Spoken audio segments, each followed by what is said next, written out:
يلا بقى هات الجلاش. يلا يا مازن. حاضر يلا. هات معالق وتعالى يلا. حاضر. يلا يا مازن. حاضر. يلا حبيبي حضرت الفطار. يلا تعالى. والله الاكل الحلو ده. اقعد يلا يا بابا كده. يلا. ايه امال فين بابا واخواتي؟ راحوا عند عمتك النهارده يفطروا هناك، وانا قعدني هنا يا ابني اجي معاك افطر بدل ما انا كل يوم شقيانه وتعبان. قال لي لا عشان امي قاعده تعبانه. طب وانا امي يعني انا هلزق؟ طب ما امي ما راحتش عند بنتها ليه؟ لا اصل انا تعبانه النهارده والسكر عالي عليا. يلا ثواب. ثواب بقى نعمل ايه؟ انت اكلت يا ولا لسه؟ لسه ما صح.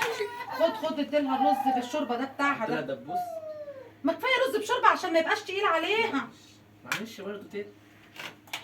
استنى خد ده. لا ده كبير عليها. في ايه؟ استنى بس يا حبيبي، ده احنا يا دوبك 8 دبابيس كل واحد هيقزقز فيهم انا وانت. يلا زي بعض بس بسرعه. يلا عشان بقول لك ايه، ما تقولهاش ان احنا عاملين جلاش. حاضر. عشان يا دوبك دكان قطع على قد كده.